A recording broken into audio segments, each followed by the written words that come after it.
और बच्चों कैसे हो? मज़े में? ठीक ठाक एकदम? लाइफ मज़े में चल रही है? तो चलिए आगे बढ़ते हैं। आज हम लोग जीएसटी में आज हम लोग प्लेस ऑफ सप्लाई पढ़ेंगे। आई होप आपने प्लेस ऑफ सप्लाई का कंसेप्ट पूरा कर लिया होगा।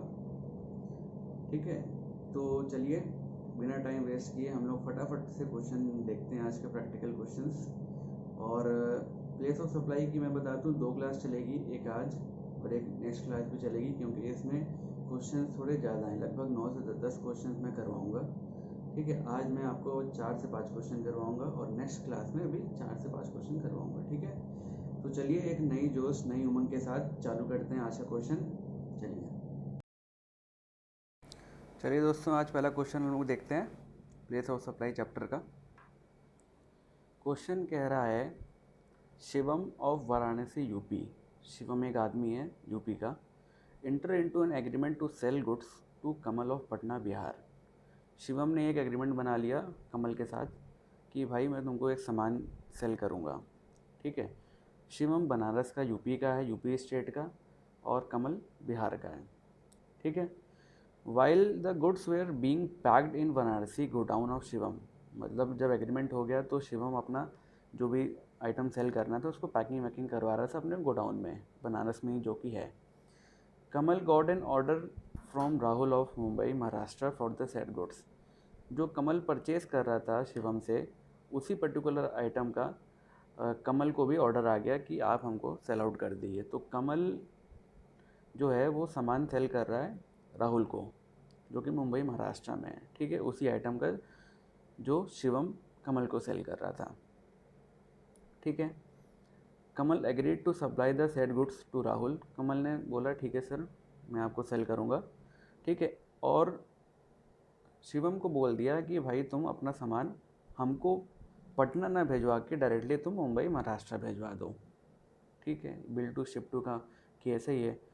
इस क्वेश्चन का वो पूछ रहा है, you are required to determine the place of supply oblique supplies in the above situation. देखिए क्वेश्चन बहुत ही सिंपल है, कोई बड़ी बात नहीं है इसमें। क्वेश्चन में ही आंसर देखिए छपा होता है आपके।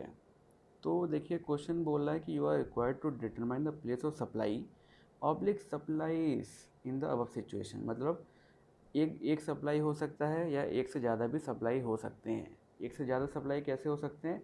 अगर यहाँ पे एक से ज़्यादा ट्रांजैक्शन हो रहा है। तो यहाँ पे आप एक नॉमिनल बेसिस पे देखोगे तो यहाँ पे 2 ट्रांजैक्शन हो रहा है। एक शिवम जो है वो सेल कर रहा है सामान कमल को, सेकंड कमल जो है वो सामान सेल कर रहा है राहुल को मुंबई। ठीक है, तो ये 2 ट्रांजैक्शन इसमें आपका ले रहा है। ठीक है, तो दोनों का इसमें प्रोविज़न जो है आपका आंसर लिखने में प्रोविज़न पहले आप लिखेंगे ये दोनों का। ठीक है, उसके बाद हम लोग अपना लिंकिंग पैराग्राफ लिखेंगे और फिर कंक्लूज़न। तो बहुत ही सिंपल क्वेश्चन है, फटाफट इसका आंसर देखते हैं कैसे लिखना है। और एक बात आपको मैं और बता दूं, क्वेश्चन बहुत ही सिंपल है, 4 नंबर का क्वेश्चन है। ठीक है, लेकिन जो इसका आपको आंसर लिखना है वो बहुत ही अच्छा होना चाहिए, प्रोफेशनल होना चाहिए। तो चलिए आइए हम लोग फटाफट देखते हैं इसका आंसर क्या होगा। चलिए बच्चों, अब इसका आंसर देखते हैं। अभी मैंने आपको समझाया कि इसमें 2 ट्रांजैक्शन टेक प्लेस हो रही है। ठीक है, तो आपको समझ में आया कि नहीं? मैं फिर से आपको एक प्रैक्टिकल एग्जांपल लेके समझाता हूँ। मान लीजिए मैं शिवम हूँ और आप लोग कमल हैं। ठीक है, आपने हमसे कहा कि सर हमको एक सामान दे दीजिए। ठीक है, आप बिहार के हो, मैं यूपी का हूँ। मैंने कहा ठीक है बच्चों, मैं आपको सामान भिजवा दे रहा हूँ। तभी उसी बीच आपके पास एक आदमी आया जिसका नाम था राहुल, मुंबई से। उसने बोला कि सर आपके पास ये पर्टिकुलर आइटम है क्या? तो आपने कहा हाँ है, जो मैं भिजवा रहा था आपके पास वही आइटम की रिक्वायरमेंट आपके पास आ गई राहुल के थ्रू। तो आपने कहा राहुल से हाँ सर कि मैं आपको भिजवा देता हूँ, कोई दिक्कत नहीं है। तो आपने हमको बोला, मतलब मैं शिवम, आपने हमको बोला कि सर आप सामान हमको ना भिजवा के डायरेक्टली आप मुंबई भिजवा दो राहुल के एड्रेस पे। मैंने कहा ठीक है यार, कोई दिक्कत नहीं है। तो एक तरह से देखिए, जब जब मैंने आपको सेल किया, ठीक है, तो मैं आपको बिल दूंगा और जब आपने राहुल को सेल किया तो आप राहुल को बिल देंगे, तो 2 ट्रांजैक्शन हो गई कि नहीं? हाँ, ठीक है। तो चलिए इसका जो प्रोविज़न है, आंसर तो देखिए सबको पता होता है, बस उसको कैसे लिखना होता है आपको एग्ज़ाम में दिक्कत वहाँ आती है। तो चलिए मैंने आपको पहले ही बताया है कि जब भी कोई ऐसा क्वेश्चन आए तो सबसे पहले आपको प्रोविज़न या सेक्शन या नोटिफिकेशन या क्लेरिफिकेशन सर्कुलर जो भी है उससे संबंधित वो आपको समझाना पड़ता है। उसके बाद आपको एक लिंकिंग पैराग्राफ देना पड़ता है कि आपका जो क्वेश्चन है वो आपके प्रोविज़न सेक्शन या सर्कुलर जो आपने यहाँ लिखा है उससे कैसे लिंक होता है, आपको मतलब बेसिकली लिंक करना पड़ता है। और तीसरा पार्ट आपको कंक्लूजन लिखना पड़ता है। तो मैंने यहाँ पे सिर्फ अभी आपका टाइम बचाने के लिए यहाँ पे प्रोविज़न लिखा है। चलिए प्रोविज़न फटाफट पढ़ लेते हैं। As per section 10(1)(b) of IGST Act 2017, where the goods are delivered by the supplier to a recipient, supplier मतलब शिवम, ठीक है, शिवम, रेसिपिएंट मतलब कमल, फिलहाल अभी तो कमल है, और any other person on a direction और थर्ड पर्सन नहीं, तो यहाँ अगर ये वर्डिंग लिख दिया तो इससे रेसिपिएंट आपका हो गया राहुल और थर्ड पर्सन हो गया कमल, ठीक है। Direct on the direction of third person, on the direction of Kamal, आपके डायरेक्शन पे मैंने सामान भेज दिया राहुल को, ठीक है। बिफोर और ड्यूरिंग मूवमेंट ऑफ गुड्स, मतलब वो कोई मतलब मैं सामान निकाल दिया हूँ अपने गोडाउन से या नहीं निकाला हूँ वो अलग मैटर है। It shall be deemed that the said third person मतलब Kamal has received the goods and the place of supply of such goods shall be the principal place of business of such third person मतलब कमल। कमल कहाँ है? पटना, बिहार, तो place of business, place of supply हो गया पटना, बिहार, एक condition में। दूसरे में देखते हैं further, section 10(1)(a) of the IGST Act 2017 stipulates that where a supply involves movement of goods whereby the supplier or the recipient or by any other person, the place of supply of such goods shall be the location of the goods where it is delivered to the recipient destination base, ठीक है। तो यहाँ पे ये जो second provision है ये कमल के ऊपर लागू होता है। कमल जब बिल बनाएगा तो वो राहुल के हिसाब से बनाएगा, राहुल को देखते हुए, राहुल जो कि मुंबई महाराष्ट्र का है। तो डेस्टिनेशन बेस होता है अपना GST, आपको पता है, जहाँ पे सामान जा रहा है, जहाँ पे आप सर्विस दे रहे हैं वो वहाँ का प्लेस ऑफ सप्लाई होता है, तो ये मुंबई हो जाएगा आपको, ठीक है। चलिए इसके आगे हम लोग देखते हैं, जो इसका लिंकिंग पैराग्राफ है हम लोग लिखते हैं आपके सामने, आप भी लिखिए, ठीक है। जो भी ना समझ में आए आपको, आप प्लीज़ यूट्यूब के जो कमेंट बॉक्स है उस पर हमको आप भेज सकते हैं, ठीक है।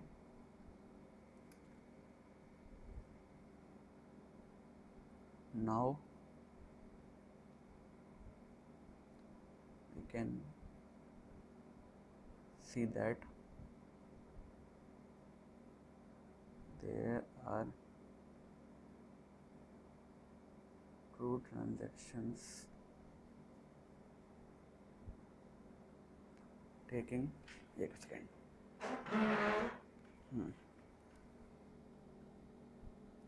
taking place in this above question. Now let us bifurcate the two situations separately as follows, ठीक है। आंसर लिखने में आपको देखिए कहीं कटिंग नहीं होना चाहिए, एकदम साफ़ सुथरी कॉपी होनी चाहिए, अलाइनमेंट मैच होना चाहिए पूरा आपका, इधर का भी अलाइनमेंट आपको मैच करना है, ठीक है। ऐसा नहीं है कि आगे पीछे, यहाँ पे मुझसे आगे पीछे हो गया है, वो सिर्फ आपको समझाने के लिए, लेकिन इधर भी आपको अलाइनमेंट एक जैसी होनी चाहिए, ठीक है। चलिए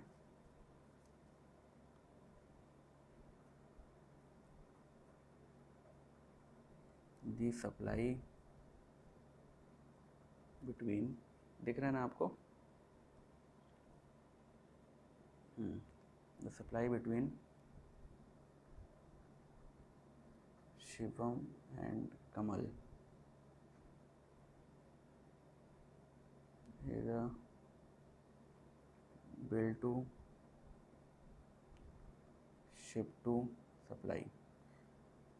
मतलब अगर आप इनका टैक्स इनवॉइस काटेंगे, अगर शिवम टैक्स इनवॉइस काटेगा तो उसमें क्या लिखेगा, billing to Kamal and shipping to Rahul का एड्रेस। ठीक है, supply were goods are delivered by the Shivam to Rahul on the direction of Kamal, third party। ठीक है, the place of supply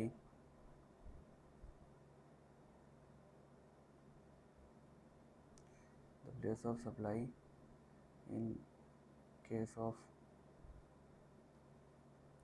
domestic bill to ship to supply of goods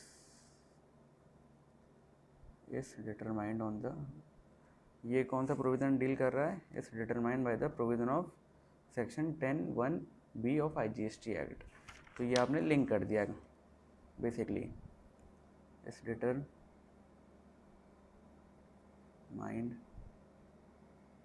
in terms of section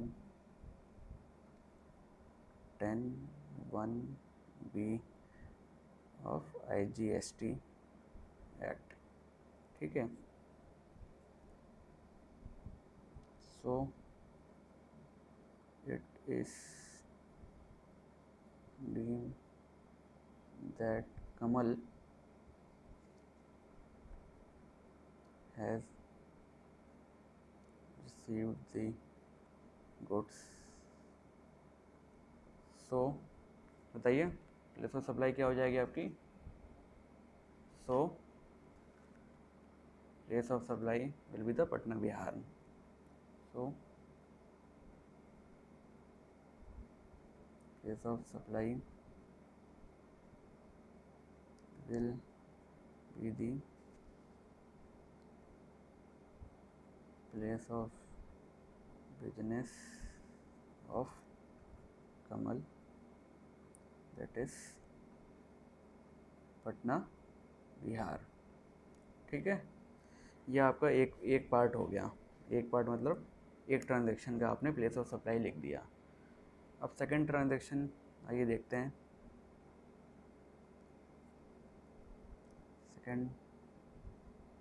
second transaction तो destination base है, वो कमल ने राहुल को भेज दिया मुंबई, तो मुंबई होगा प्लेस ऑफ सप्लाई। ठीक है, देखिए मैं आपको ये आंसर इसलिए लिख के दिखा रहा हूँ ताकि आप समझ सके, देख सकें कि आंसर कैसे लिखा जा रहा है। माइंड में तो आपके आंसर क्वेश्चन पढ़ते मान आ जाता है कि हाँ इसका आंसर ये है, लेकिन फिर भी बच्चे जो हैं प्रोफेशनल एग्ज़ाम्स में फ़ेल होते हैं। क्यों फ़ेल होते हैं? क्योंकि वो आंसर को सही से अपने कॉपी में उतार नहीं पाते हैं, मतलब एक्सप्रेस नहीं कर पाते हैं अपनी आंसर को। अपनी फीलिंग की बात नहीं कर रहा हूँ, अपनी आंसर को वो आप एक्सप्रेस नहीं कर पाते हो कॉपी में। और जितना अच्छा आप इसमें एक्सप्रेस कर सकते हो वो तो बात ही छोड़ दी है। और आजकल के आप लोग तो बच्चे इतने एडवांस हो यार, मतलब आप लोग एक्सप्रेस करना तो कितना अच्छा आता है, अपनी गर्लफ्रेंड को एक्सप्रेस करते हो, तो भाई इसमें क्या है। ठीक है, second transaction involves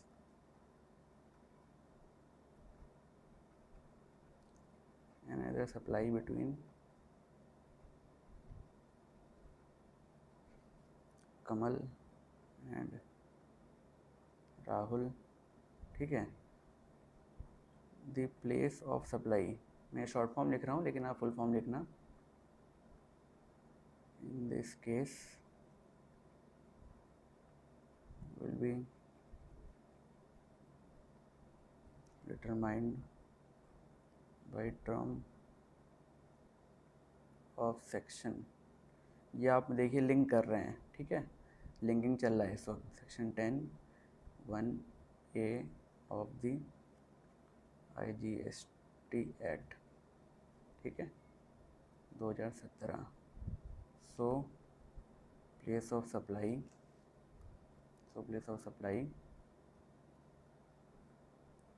in second case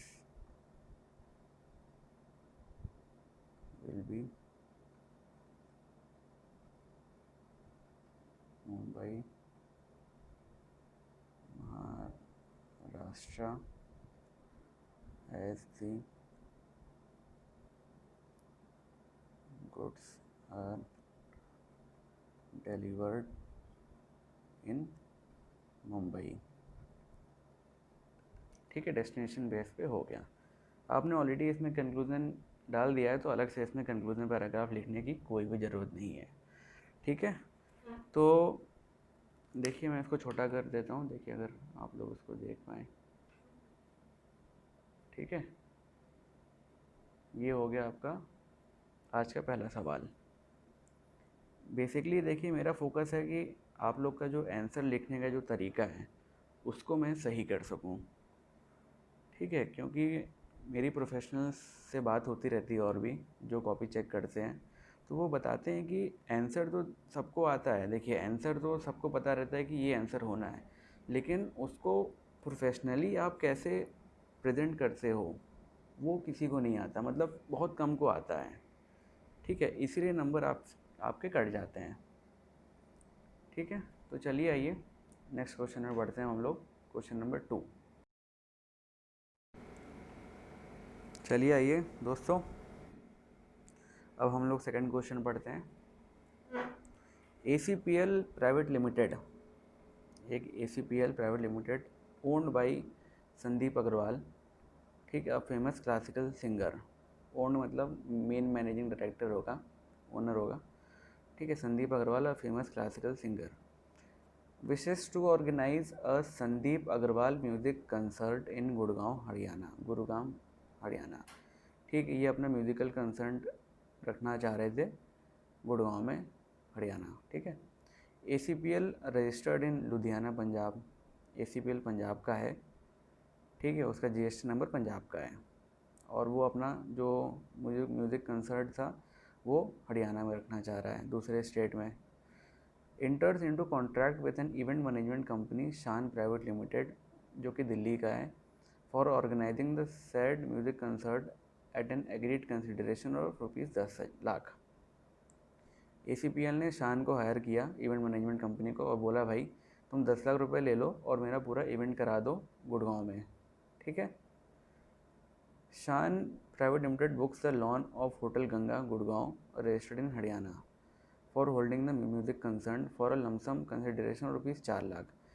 शान ने बोला ठीक है सर, ACPL को बोला कि ठीक है सर मैं आपका इवेंट मैनेज कराता हूँ, आप चिंता ना करिए।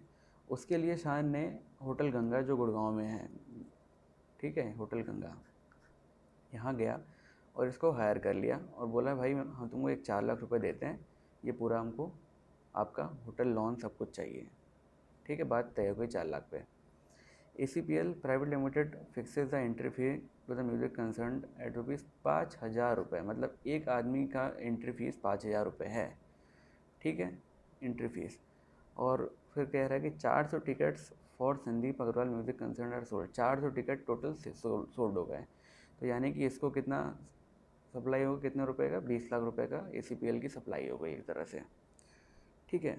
तो इसमें देखिए एक आपका एग्जामिनेशन नोटिफिकेशन भी था कि म्यूज़िक कंसर्ट अगर आप करते हो, ठीक है, तो उसमें अगर जो एंट्री फ़ीस है, राइट टू एडमिशन वाली फ़ीस, अगर वो 500 रुपये के नीचे होती है तब तो देखिए एग्जम्प्ट होती है, नहीं तो एग्जम्प्ट नहीं होगी।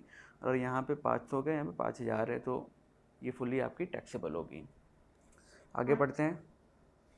You are required to determine the CGST, HGST और IGST liability as the case may be in respect of supply oblique supplies. देखिए इसमें भी सप्लाईज लिखा हुआ है यहाँ, यानी कि एक से ज़्यादा ट्रांजेक्शन्स हो सकते हैं। अगर क्वेश्चन को ध्यान से पढ़ें तो पता चल जाएगा कि कितने ट्रांजेक्शन्स हो रहे हैं, वो भी देखेंगे आगे अभी, ठीक है। विल यू आंसर भी डिफरेंट इफ द प्राइस पर टिकट इज ₹450। देखिए ये क्वेश्चन ही बता रहा है कि ऐसा कोई एग्जामिनेशन नोटिफिकेशन था जो कि आपको ध्यान में लाना है। इसने बोल दिया 450 का अगर ये टिकट है, 5000 की जगह 450 हो गया तो फुल्ली एग्जाम्प्ट हो जाएगा, कोई भी वैल्यू आपकी टैक्सेबल नहीं होगी। ठीक है। अब रेट ऑफ जीएसटी बोल रहा है 9% है, आईजीएसटी 18% है। ठीक है। And all the figures are exclusive of GST, मतलब ये सब जो फिगर्स हैं 10 लाख, 4 लाख, 20 लाख, ये सब जीएसटी के इंक्लूड नहीं करते हैं, जीएसटी को इंक्लूड नहीं करते हैं। ठीक है। तो देखिए बहुत ही सिंपल क्वेश्चन है, कोई घबराने की ज़रूरत नहीं है, इसमें भी आपको देखिए आंसर पता है। ठीक है। ACPL एक कंपनी है जो कि Sandeep Agarwal famous classical singer की है। उसने शान प्राइवेट लिमिटेड को बोला कि भाई हमको एक इवेंट मैनेज कराना है, म्यूजिक कंसर्ट गुड़गांव में, आप उसका पूरा जिम्मेदारी ले लो। शान प्राइवेट लिमिटेड ने कहा ठीक है सर, आप हमको 10 लाख रुपए दे दो, मैं पूरा काम करा देता हूँ। तो ACPL ने शान को 10 लाख रुपए दे दिए और शान फिर आगे क्या करता है कि होटल गंगा जो है आपका, वो बुक कर देता है कि आप यहाँ पे होटल गंगा का जो लॉन है आप वहाँ पे अपना म्यूज़िक कंसर्ट करो, कोई दिक्कत नहीं है। और उसके लिए शान ने होटल गंगा को 4 लाख रुपए दे दिए। ठीक है।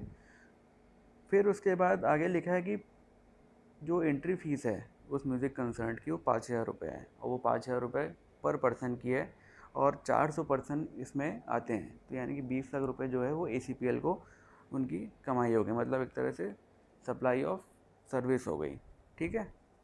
तो इसमें देखिए जहाँ तक हम लोग को लगता है इसमें आपका 3 सप्लाई हो रही है।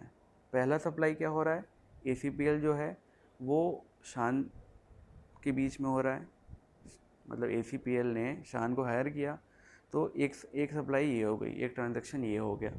दूसरा क्या हो रहा है कि जो शान प्राइवेट लिमिटेड है वो आपको मतलब एक सॉरी शान जो प्राइवेट लिमिटेड है वो गंगा के बीच में, होटल गंगा के बीच में एक ट्रांजैक्शन हो रहा है। ठीक है। कि Shan private limited hotel Ganga का सर्विस ले रहा है कि हमको म्यूज़िक कंसर्ट कराना है। ठीक है।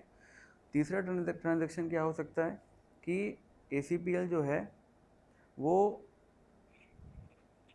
प्रोवाइड कर रही है सर्विस अपने ऑडियंस को, एक तरह से मतलब ऑडियंस को वो अब गाना आना सुना के म्यूज़िक कंसर्ट सुनाकर उनको खुश कर रही है एक तरह से। तो एक तरह से ये ACPL जो है सर्विस प्रोवाइड कर रही है ऑडियंस को म्यूज़िक कंसर्ट के समय।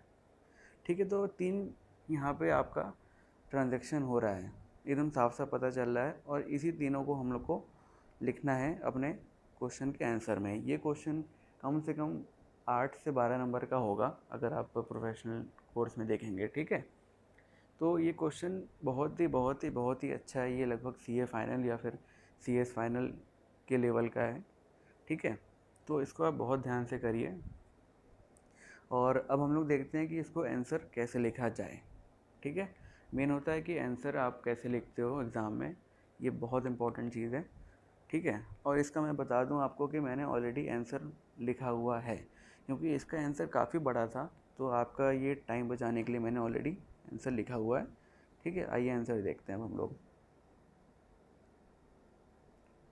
देखिए मैंने आपको जैसे बताया था कि in the given situation 3 supplies are involve, 3 supply मतलब 3 ट्रांजेक्शन्स हो रहे हैं।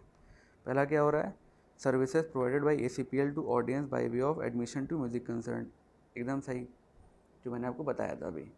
Services provided by Shan private limited to ACPL by way of organising music concert, ये भी मैंने आपको बताया था। Services provided by hotel Ganga to Shan private limited by way of accommodation in the hotel lawn for organising the music concert, ये तीनों service देखिए आपका इसमें होता है जो कि मैंने आपको बताया था। तो जब भी क्वेश्चन देखिए आंसर स्टार्ट करना है तो पहले ये बहुत ही इंपॉर्टेंट पार्ट है इसका, आप इसमें बता दिए कि कौन कौन सी सर्विस आपकी हो रही, कौन कौन से कितने ट्रांजैक्शन हो रहे हैं, आपने इसको बता दिया। अब ये तीनों ट्रांजैक्शन देखिए क्वेश्चन आपसे क्या मांग रहा है, you are required to determine the CGST, HGST और IGST liability as a case में भी मतलब 3 केसेस हो रहे हैं, तो तीनों केस में आपको ये बताना है कि CGST, HGST या फिर IGST की लाइबिलिटी कितनी हो रही है। ठीक है। तो सबसे पहले आपने 3 ट्रांजैक्शन लिख लिए। अब ये तीनों ट्रांजैक्शन को आपको समझाना है, ठीक है। देखिए मैंने इसको समझाया हुआ है, इसमें जो भी प्रोविज़न होता है वो हम लोग हर 3 केस में लिख के चलेंगे। The GST liability in respect of each of the above supplies is determined as below. देखिए मैंने लिखा हुआ है ये, ठीक है। GST liability in respect of each, हर तीनों केस में क्या क्या होगी वो नीचे डिटरमाइंड है, ठीक है। चलिए हम लोग पहला पार्ट देखते हैं अब। पॉइंट नंबर वन क्या बोला था, service provided by ACPL to audience, audience को सर्विस प्रोवाइड कर रहा है। तो इसमें क्या होगा, एज पर द, इसका ये देखिए इसमें भी सबसे पहले आपको प्रोविज़न लिखना पड़ता है। प्रोविज़न बिना लिखे आप कोई भी आंसर नहीं लिखेंगे। या तो प्रोविज़न लिखिए या सेक्शन या नोटिफिकेशन या सर्कुलर, कुछ भी है आप सबसे पहले उसको लिखा जाता है, ठीक है। तो इसमें क्या कह रहा है, as per the provision of section 12(6) of the IGST act 2017, the place of supply of services provided by way of admission to a cultural event shall be the place where the event is actually held। मतलब पहले case में क्या होगा आपका, place of supply वो होगा जहाँ पे इवेंट टेक प्लेस हो रहा है।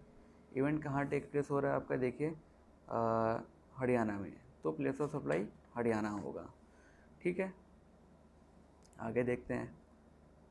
Therefore the place of service, supply of service supplied by the ACPL service supply कर रहा है to audience by way of admission to the music concern is the location of the hotel Ganga, that is Gurugram Haryana. एकदम सही बोला, हरियाणा में है आपका, हरियाणा आपका ये होगा प्लेस ऑफ सप्लाई। अब ACPL जब बिल बनाएगा आपके, ये 5,400 लोगों को बिल देगा, उसमें क्या करेगा, लगाएगा IGST लगाएगा कि CGST HGST लगाएगा। देखिए यही देखते हैं।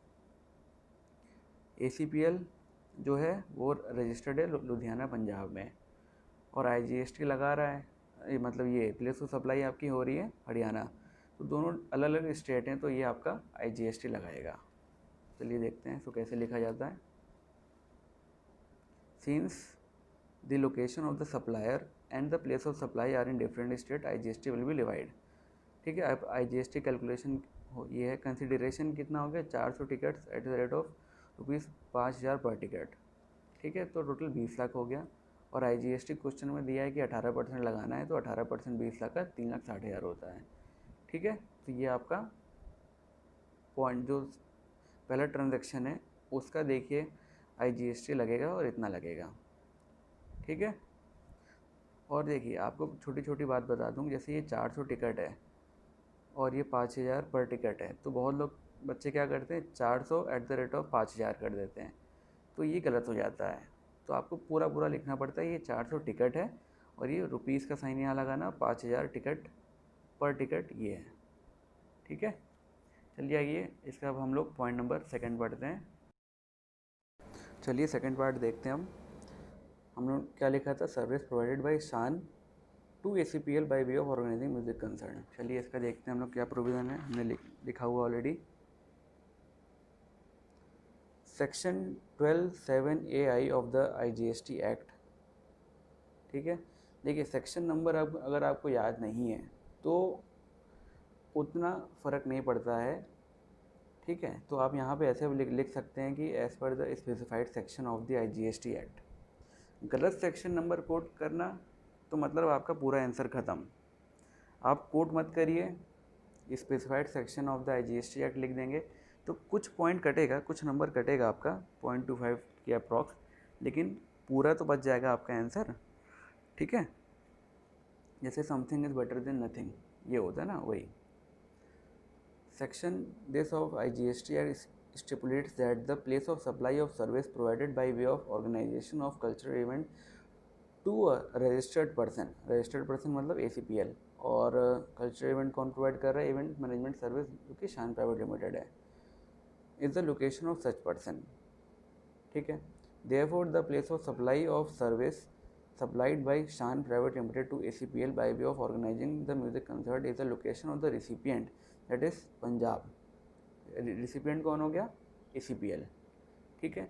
ACPL हो गया आपका रिसिपिएंट, प्लेस ऑफ सप्लाई होगी आपकी रिसिपिएंट की, रिसिपिएंट मतलब पंजाब ACPL। और इस केस में देखिए कौन किसको बिलिंग कर रहा है, इसमें सर्विस प्रोवाइडर कौन है, शान। जब शान ने सर्विस प्रोवाइड की तो शान ACPL को बिल बनाएगा, उसमें प्लेस ऑफ सप्लाई डालेगा पंजाब, लेकिन शान है कहाँ का है, शान कहाँ का है, शान कहाँ का है, दिल्ली का, तो ये IGST लगाएगा क्योंकि दोनों डिफरेंट स्टेट हैं, ठीक है। Therefore IGST is leviable as both the person are in different state.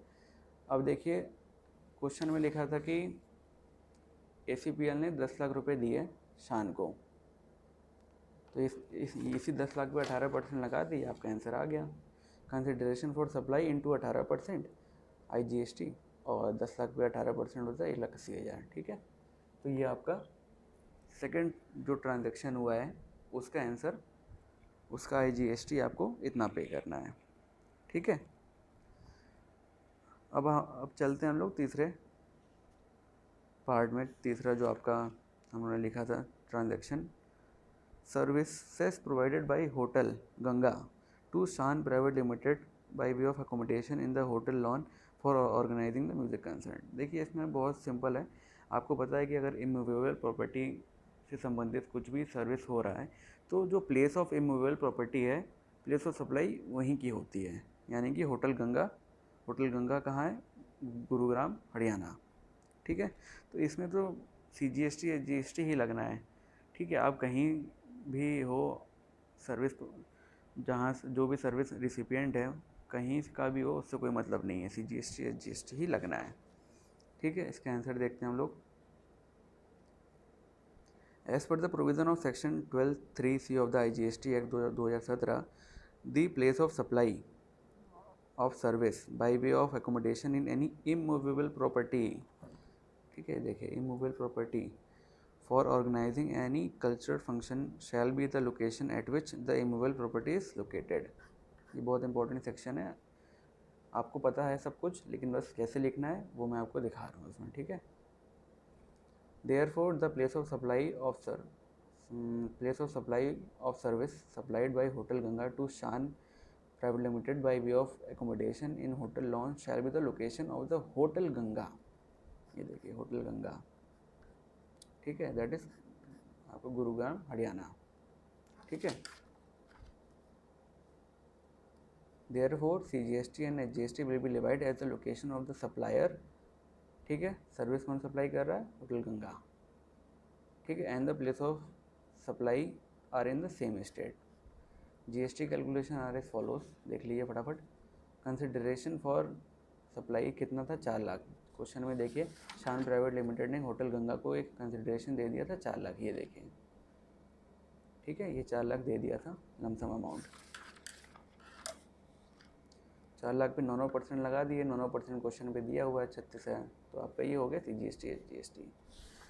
Question में देखिए लास्ट पार्ट क्या कह रहा था, विल योर आंसर भी, यहाँ तक तो आपका आंसर निकल गया। अब ये क्वेश्चन सेकंड पार्ट क्या कह रहा है, will your answer be different if the price पर टिकट इज़ फिक्स 450 रुपये। इसकी भी एक एग्जामिशन नोटिफिकेशन है जो कि आप लिख सकते हैं। चलिए इसमें बहुत ही सिंपल है, कुछ बड़ी बात नहीं है। देखिए मैंने लिखा हुआ already, if the entry ticket is fixed at ₹450, then the answer of point number 1, जो हमने 1 नंबर पॉइंट लिखा था ना, ये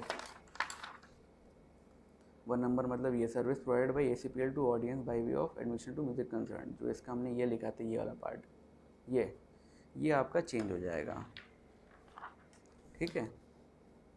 अब विल ओनली चेंज, मतलब पॉइंट 2 और पॉइंट 3 सेम रहेगा, मतलब, ठीक है। As because GST is specifically exempt if the entry ticket consideration for the right to admission to event is not more than ₹500 per person। अब इसका नोटिफिकेशन नंबर क्या था, 9/2017 डेटेड 28/6/2017, ठीक है। ये नोटिफिकेशन नंबर आप कोड कर दीजिएगा तो सही रहता है। So new answer to point number 1 will be nil, ठीक है। सिर्फ पॉइंट नंबर 1 ही चेंज होगा। पॉइंट नंबर 1 का पहला आंसर क्या था, 3,60,000, ठीक है, 3,60,000 था, अब हो गया आपका नील। तो चलिए ये क्वेश्चन आपको समझ में आ गया होगा मेरे ख्याल से, नहीं आया होगा तो प्लीज़ आप कमेंट करके हमको बता दीजिएगा, तो मैं फिर से आपको इसको समझा दूंगा, ठीक है। यूट्यूब पे आप कमेंट कर सकते हैं। और अगर आपको मेरा वीडियो पसंद आ रहा हो, ठीक है, और अगर आप चाहते हैं कि हम और भी आगे क्लासेस करें मतलब जीएसटी के अलावा, तो प्लीज़ आप चैनल को सब्सक्राइब करिए और ढेर सारा आपका प्यार बना रहे मेरे साथ, ठीक है। तो मैं आपको बहुत अच्छा गाइड कर सकता हूँ आगे चल के, और ठीक है।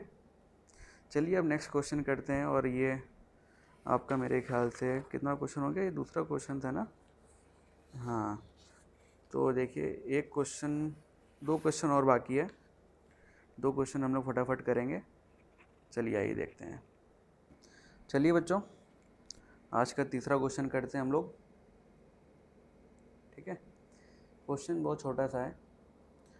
क्वेश्चन कह रहा है कि Shekhar industries has recruited Tinku private limited and event management company of Chandigarh for organising the grand party for the launch of its new product at Pune. अच्छा, Shekhar industries is registered in UP. Determine the place of supply of services provided by Tinku Private Limited to Shekhar Industries. Will your answer be different if the product launch party is organized at Singapore? बहुत ही छोटा question है, कुछ है ही नहीं है तो, ठीक है। क्वेश्चन क्या कह रहा है कि एक शेखर इंडस्ट्रीज़ है जो कि यूपी में रजिस्टर्ड है, उसका जीएसटी नंबर यूपी का है, ठीक है। उसने टिंकू प्राइवेट लिमिटेड एक इवेंट मैनेजमेंट कंपनी है, उसको हायर कर लिया है for the grand party for the launch of its new product in Pune. Event कहाँ टेक प्लेस हो रहा है? पुणे में। सर्विस प्रोवाइडर कौन है आपका यहाँ पर? मतलब टिंकू प्राइवेट लिमिटेड जो कि चंडीगढ़ का है, ठीक है। प्लेस ऑफ सप्लाई निकालना है। अभी हमने इसके पहले ठीक क्वेश्चन जो किया उसमें भी देखिए हम लोगों ने देखा था कि जो आपको दिखा दूँ इसमें भी, जो देखिए सेम क्वेश्चन उसी टाइप का है। इसमें देखिए सर्विस प्रोवाइडेड बाय द शान प्राइवेट लिमिटेड जो कि इवेंट मैनेजमेंट कंपनी था टू ACPL। यहाँ पे शान है और यहाँ पे इस तीसरे क्वेश्चन में टिंकू हो गया है, और जो ACPL है वो शेखर इंडस्ट्रीज़ हो गया है। तो इस केस में हम लोगों ने क्या देखा था कि जो रिसिपिएंट है उसकी लोकेशन आपकी प्लेस ऑफ सप्लाई होगी। रिसिपिएंट कौन है? शेखर इंडस्ट्रीज़। तो देखिए शेखर इंडस्ट्रीज़ यूपी का है तो प्लेस ऑफ सप्लाई भी यूपी की होगी, कोई बात ही नहीं है इसमें तो, ठीक है। और उसके बाद क्या रहा है कि विल योर आंसर भी different if the product launch party is organised at Singapore. देखिए अगर वो सिंगापुर में हो रहा है तो हमको उससे क्या लेना देना, ठीक है। यहाँ तो क्वेश्चन पूछ रहा है कि प्लेस ऑफ सप्लाई बताइए बिटवीन टिंकू एंड शेखर, ठीक है। तो आप दुनिया के किसी भी कोने में सर्विस प्रोवाइड इवेंट कर दो, उससे हमको कोई फ़र्क नहीं पड़ रहा, क्योंकि क्वेश्चन तो पूछ ही नहीं रहा है। क्वेश्चन ध्यान से पढ़िए, देखिए लिखा है provided by Tinku and Shekhar के बीच में, ठीक है। इसलिए सिंगापुर में प्रोवाइड करिए, चाहे USA में करिए, चाहे दुबई में करिए, आपका आंसर वही रहेगा। तो place of supply will be UP. चलिए इसका हम लोग प्रोविज़न देख लेते हैं। मैंने ऑलरेडी प्रोविज़न लिखा हुआ है, आंसर आपके साथ लिखूँगा main part. Section 12(7)AI of the GST act 2017 states that when services by way of organization of an event is provided to a registered person, Shekhar industries तो रजिस्टर्ड है ही, नहीं होता तो बात अलग थी। Place of supply is the location of the recipient, simple सी बात है। इसमें और कोई प्रोविज़न अप्लाई नहीं हो रहा है, तो बिना और कोई प्रोविज़न नोटिफिकेशन लिखे हुए फटाफट हम लोग उसका लिंकिंग पैराग्राफ देखते हैं। Since in the given case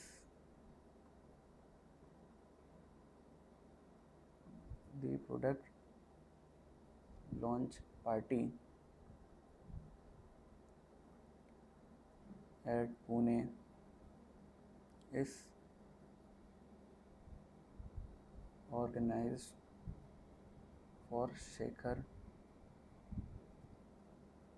industries जो कि रजिस्टर्ड इन यूपी, ठीक है। Place of supply is the location of Shekhar industries, that is UP. ठीक है, सिंपल सी बात है, कोई हार्ड एंड फास्ट नहीं है। मेरे ख्याल से ये 3 से 4 नंबर का क्वेश्चन होगा, उससे ज़्यादा नहीं है। ठीक है, विल बी यूपी। अब उसने क्वेश्चन क्या बोला कि अगर भाई ये लॉन्च पार्टी सिंगापुर में होती तो क्या होता है आंसर। चलिए वो भी देखते हैं। In case the product launch party is organised at Singapore. ठीक है, हमने क्या डिस्कस किया था, चाहे वो दुनिया के किसी कोने में प्रोवाइड करे, मेरा आंसर सेम रहेगा, क्योंकि उसके बारे में पूछा ही नहीं। क्वेश्चन तो टिंकू एंड शेखर के बीच का पूछ रहा है, तो कोई मतलब ही नहीं है। ठीक है, the answer will remain same, that is the place of supply will be the location of recipient, that is Shekhar industries UP. ठीक है, सिंपल सा क्वेश्चन था, कोई हार्ड एंड फास्ट नहीं था। ठीक है, इसको छोटा कर दूं क्या। क्वेश्चन का आंसर लिखते वक्त देखिए, मैं आपको बार बार बोलता हूँ, प्रेजेंटेशन पे बहुत ज़्यादा ध्यान देना पड़ता है।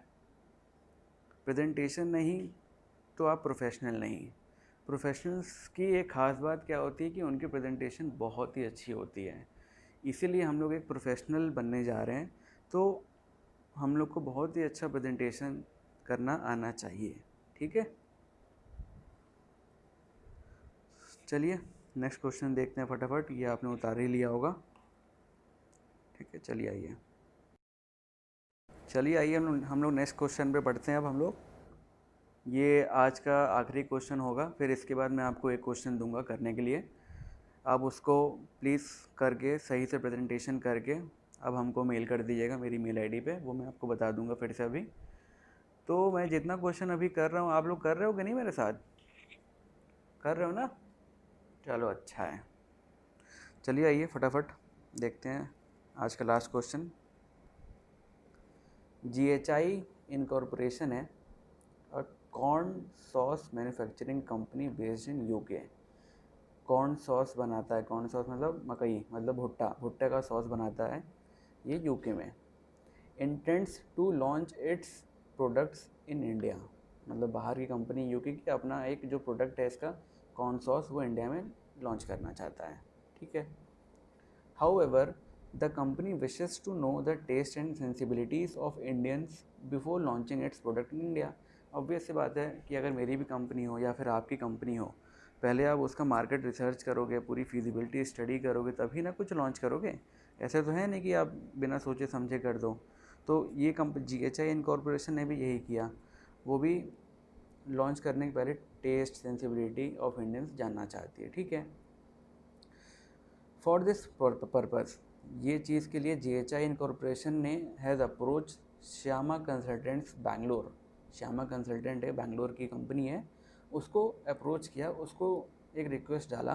क्या डाला to carry out a survey in India, कि इंडिया में आप एक सर्वे कंडक्ट करिए मेरे बिहाफ में, मेरे लिए, to enable it to make changes if any in the product to suit Indian taste. मतलब उसने बोला कि जो मेरा प्रोडक्ट है कॉर्न सॉस, आप इसके बारे में एक सर्वे करिए इंडिया में कि ये जो सॉस है क्या इसमें कुछ चेंजेस लाना है कि नहीं लाना है, आप क्या टेस्ट पसंद करते हो। ठीक है, एक नॉर्मल सर्वे ये बोला श्यामा कंसल्टेंट को कि आप करिए, उनको बताइए। The survey is to be solely based on the oral replies of the surveys. मतलब जैसे मैंने आपसे कुछ क्वेश्चन पूछा, आपने हमको रिप्लाई कर दिया, ठीक है। तो ऐसे ही करना है, ये नहीं कि कौन जो सॉस है वो आपको टेस्ट कराऊंगा, ऐसा नहीं, टेस्ट नहीं करा रहा है, बस इसने बोला कि GHI इनकॉर्पोरेशन ने बोला कि सर आप बस ओरल रिप्लाईस ले लो, ठीक है, टेस्ट मत कराओ किसी को अभी। The survey is to be solely based on the oral replies of the surveys. They will not be provided any sample by GHI incorporation to taste. ठीक है, साफ साफ बोल रहा है कोई, आपको हम देंगे नहीं टेस्ट करने के लिए, बस हमको बताइए कि आप क्या खाना पसंद करते हैं, कॉर्न पसंद है कि नहीं, कि आपको चिल्ली सॉस पसंद है, क्या पसंद है, बेसिकली ये, ठीक है। Shyama consultants will be paid in convertible foreign exchange for the assignment, ठीक है। श्यामा कंसल्टेंट अगर GHI को सर्विस प्रोवाइड कर रहा है तो कन्वर्टेबल फॉरेन एक्सचेंज में उसको पेमेंट मिल रहा है, ठीक है। With reference to the provisions of GST law determine the place of supply of the service, place of supply निकालने को बोल रहा है यार ये, ठीक है। Also explain whether the set service will amount to export of service. देखिए ये एक्सपोर्ट ऑफ सर्विस का अगर क्वेश्चन पूछ रहा है तो एक्सपोर्ट ऑफ सर्विस में देखिए 5 पॉइंट होते हैं कि जो कि अनिवार्य है एक्सपोर्ट ऑफ सर्विस कहलाने के लिए। क्या क्या 5 पॉइंट है, देखिए सबसे पहले तो जो सप्लायर है वो आउट लोकेटेड इन इंडिया होना चाहिए। जो सप्लायर मतलब श्यामा कंसल्टेंट जो कि इंडिया में है, ये पॉइंट हो गया, ओके है। दूसरा क्या पॉइंट था उसमें एक्सपोर्ट ऑफ सर्विस में कि जो रिसिपिएंट है, रिसिपिएंट मतलब GHI इनकॉर्पोरेशन, ये रिसिपिएंट है, GHI इनकॉर्पोरेशन आउटसाइड इंडिया होना चाहिए, ये बात भी ओके है, 2 पॉइंट हो गई, क्लियर। तीसरा क्या बोलता है कि the place of supply should be outside India, place of supply outside India हो रहा है और प्लेस ऑफ सप्लाई निकालना भी है, तो ये पॉइंट अभी होल्ड पे रखते हैं, इसके आगे हम लोग देखते हैं तब तक से। चौथा पॉइंट देखते हैं, अगर हम लोग एक्सपोर्ट ऑफ सर्विस कर रहे हैं तो the payment of such service वो कन्वर्टेबल फॉरेन एक्सचेंज में होना चाहिए, और यहाँ पे भी लिखा है कि ये आपका फॉरेन एक्सचेंज में हो रहा है, तो ये चौथा पॉइंट जो एक्सपोर्ट ऑफ सर्विस के लिए अनिवार्य है, ज़रूरी है, इंपॉर्टेंट है, वो भी आप इसमें हो रहा है। मतलब 4 पॉइंट में से 3 पॉइंट तो ओके हो गया। Place of service outside India होना चाहिए, वो भी हम लोग डिस्कस करते हैं, वो भी देखते हैं कि प्लेस ऑफ सप्लाई कहाँ का है, ठीक है। और 5वां पॉइंट उसमें कहा गया था कि अगर जो इंडिया से जो बंदा सर्विस प्रोवाइड कर रहा है बाहर, वो दोनों एक कंपनी नहीं होना चाहिए, वो दोनों अलग अलग होने चाहिए, ठीक है, डिस्टिंक्ट पर्सन होना चाहिए, ठीक है। ऐसा नहीं है कि इंडिया में जो श्यामा कंसल्टेंट है वो GHI कंसल्टेंट की सिस्टर कंसर्न हो, तो ऐसा अगर है तो ये एक्सपोर्ट ऑफ सर्विस नहीं होगा। लेकिन यहाँ पे हम लोग कहीं भी ऐसा कुछ क्वेश्चन नहीं लिखा है, और नीचे हम लोग ये भी लिख सकते हैं एजम्पशन में कि Shyama consultant is not the sister concern और not any relative of GHI incorporation, ठीक है। तो ये एक्सपोर्ट ऑफ सर्विस हो जाएगा। एक पॉइंट छोटा था प्लेस ऑफ सप्लाई, तो यहाँ पे प्लेस ऑफ सप्लाई देखिए क्या होगा, प्लेस ऑफ सप्लाई देखिए आउटसाइड इंडिया ही होगा एक्सपोर्ट इसमें। वो कैसे होगा, वो इसलिए होगा क्योंकि आप जो इसका जो GST का जो प्रोविज़न है उसमें ये लिखा है कि अगर जो लोकेशन है सप्लायर ऑफ सर्विस का या फिर लोकेशन है रिसिपिएंट ऑफ सर्विस का, कोई भी एक अगर आउटसाइड इंडिया है, ध्यान से सुनिएगा, सप्लायर ऑफ सर्विस या रिसिपिएंट ऑफ सर्विस, कोई भी एक बंदा अगर बाहर है आउटसाइड इंडिया, तो प्लेस ऑफ सप्लाई जो है वो होगी location of the recipient of service. मतलब कि जो लोकेशन है रिसिपिएंट की, लोकेशन यहाँ पे रिसिपिएंट कौन है आपका GHI की जो लोकेशन है वो प्लेस ऑफ सप्लाई होगी, ठीक है। तो प्लेस ऑफ सप्लाई होगी बाहर की। और एक्सपोर्ट वाले में तीसरा पॉइंट क्या था कि प्लेस ऑफ सप्लाई आउटसाइड होना चाहिए। तो एक चीज़ आपका कंफर्म हो गया कि ये आपका एक्सपोर्ट ऑफ सर्विस है और place of supply outside India है, ठीक है। बहुत ही अच्छा क्वेश्चन था, और चलिए आइए इसको देखते हैं। आंसर तो आपको देखिए पता ही रहता है क्या होगा क्या नहीं होगा। अब उसको कैसे लिखा जाए, चलिए आइए देखते हैं। इसमें देखिए 2 प्रोविज़न मेन डील कर रहा है, एक्सपोर्ट ऑफ सर्विस और प्लेस ऑफ सप्लाई का। तो ये 2 मेन प्रोविज़न आपको लिखना है, और मैंने ऑलरेडी आपके लिए लिख के रखा है ताकि आपका टाइम ज़्यादा वेस्ट ना हो, ठीक है। सबसे पहले देखिए मैंने क्या लिखा हुआ है, as per section 2/6 export of service mean the supply of any service when all the below condition are satisfied. ये 5 कंडीशन देखिए दिए हुए हैं आपको, 5 कंडीशन अगर सेटिस्फाई हो गए तो ये एक्सपोर्ट कहला जाएगा। चलिए देखते हैं। पहला कंडीशन है the supplier of service is located in India, जो कि एकदम सही है, श्यामा कंसल्टेंट। ठीक है, यहाँ पे लिख लेता हूँ श्यामा। ठीक है, the recipient of service is located outside India, एकदम सही है, GHI आउटसाइड इंडिया है। The place of supply of service is dislocated outside India, एकदम सही है, अभी मैंने डिस्कस किया आपके साथ।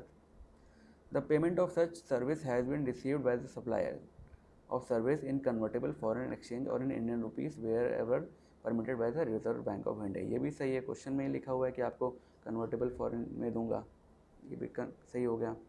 पाँचवा पॉइंट क्या है, the supplier and the recipient of service are not merely establishment of a distinct person in accordance with the explanation 1 of section 8, ये भी मैंने आपको बोला कि ये दोनों अलग अलग होने चाहिए, कोई एक सिस्टर कंसर्न या फिर कोई डेरिवेटिव नहीं होना चाहिए, ये भी ओके है। तो ये एक्सपोर्ट ऑफ सर्विस हो गया। अब देखिए प्लेस ऑफ सप्लाई का जो सेक्शन था वो डील करता है section 13 of sub section 2 of the IGST act. ठीक है, इसके बारे में हम लोग को लिखना पड़ेगा। इसमें देखिए जो आपको लिखना है ना, आपको इतने सिंपल लैंग्वेज में लिखना है, प्लस थोड़ा सा बुकिश जो लैंग्वेज है, बुकिश जो वर्ड्स हैं वो आपको इसमें डालना है। ठीक है, जैसे आपको ये मैं बताऊँ, ये आप अपने मन से भी लिख सकते थे, लेकिन मैंने इसमें बुकिश लैंग्वेज डाल दिया, जैसे not merely establishment of distinct person, मतलब एक थोड़ा सा प्रोफेशनल लग गया कि हाँ ये थोड़ा प्रोफेशनल लग रहा है। आप एकदम ही सिंपल डाल दोगे तो भी आपका वो सही नहीं माना जाता है प्रेजेंटेशन में। ठीक है, तो आप इसको ध्यान दीजिएगा।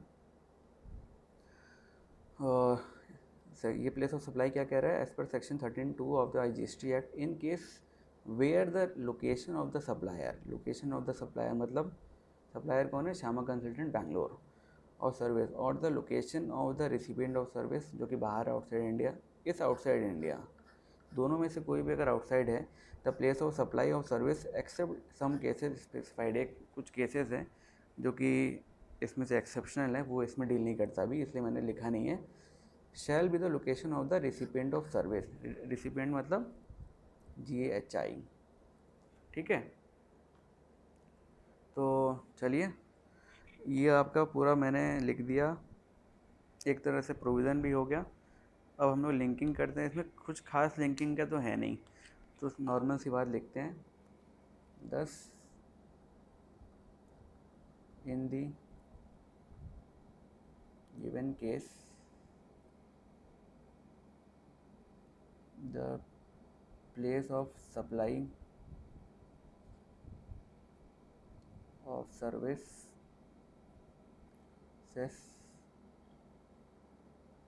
is the location of recipient of the service, that is UK। ठीक है, UK में हो गया, that is place of supply, या फुल फॉर्म लिखिएगा, मैंने शॉर्ट फॉर्म लिखा है। और आपको बता दूं, कहीं भी अगर आप इस तरीके से अगर आप शॉर्ट फॉर्म लिखते हैं तो इसका प्लीज़ प्लीज़ प्लीज़ आप फुल फॉर्म ज़रूर लिख दीजिएगा एंड में या वर्किंग नोट में कहीं भी। ठीक है, नहीं तो नंबर आपका कट जाएगा। Place of supply will be outside India. ठीक है, एंड इसमें क्वेश्चन बोला था एक्सपोर्ट होगा, ऑब्वियस सी बात है, पांचों कंडीशन सेटिस्फाई कर दिया तो एक्सपोर्ट हो गई। Since all the above 5 conditions are fulfilled in the given case, मतलब जो आपका गिवन केस है वो पांचों कंडीशन फुलफिल कर रहा है, the same will be considered as an export of service. ठीक है, ये हो गया आपका आंसर, आप इसको लिख लीजिए। आंसर की जो लैंग्वेज है आपको मैंने बताया बहुत प्रोफेशनल होनी चाहिए, तो अगर आप मेरे साथ साथ आंसर लिखते हैं तो आपकी काफ़ी प्रैक्टिस हो जाती है कि आंसर कैसे लिखना है, क्या क्या वर्ड्स यूज़ करने हैं, और बिना प्रैक्टिस के देखिए बहुत ही ज़्यादा मुश्किल हो जाता है कुछ भी हासिल करने के लिए। तो लगातार आप प्रैक्टिस करते रहिए, जुनून अपने अंदर भरे रहिए, जोश होश सब कुछ अपने साथ रखिए, तो आपका प्रोफेशनल एग्ज़ाम ज़रूर क्लियर हो जाएंगे। ठीक है, तो चलिए हम लोग नेक्स्ट क्वेश्चन पे बढ़ते हैं। ये मैंने आपके लिए एक होमवर्क के लिए रखा हुआ है। ठीक है, ये आपको मैं दे रहा हूँ। ये क्वेश्चन आपको करके हमको मेल करना है। मेरी मेल आईडी मैं आपको फिर से बता देता हूँ, आप भी लिख लीजिए GST पेज 37@gmail.com। ये मेरी मेल आईडी है, आप इस पे हमको ज़रूर मेल कर दीजिए ये आंसर लिखकर। तो मैं आपको बताऊंगा कि आपने कहाँ गलती की, क्या सही किया, क्या गलत किया।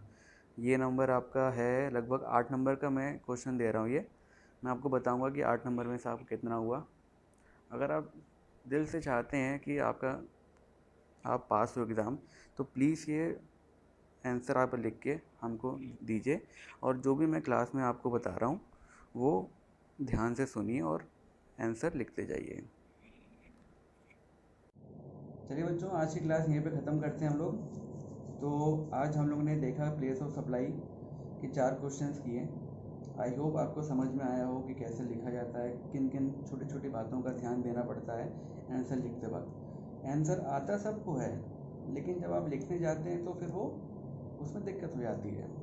इसलिए मैं आपको एक एक क्वेश्चन लिख के आपके सामने दिखाता हूँ कि कैसे लिखा जाता है। ठीक है, और जो मैंने आपको क्वेश्चन दिया था वो प्लीज़ आप उसको करके हमको मेल करिए, और अगर वीडियो अच्छी लगी हो तो प्लीज़ इसको सब्सक्राइब करिए मेरा चैनल। ठीक है, और शेयर करिए अपने कलीग्स के साथ, ताकि उनकी भी प्रैक्टिस अच्छे से अच्छे हो सके। और जाते जाते बस मैं एक बात कहूँगा कि दुनिया में कोई भी काम बड़ा या छोटा नहीं होता, मेहनत से बड़ा कोई खुदा नहीं होता। तो गाइस, मेहनत करते रहिए और नाम रोशन करिए आप अपना, अपने पेरेंट्स का। Thank you so much.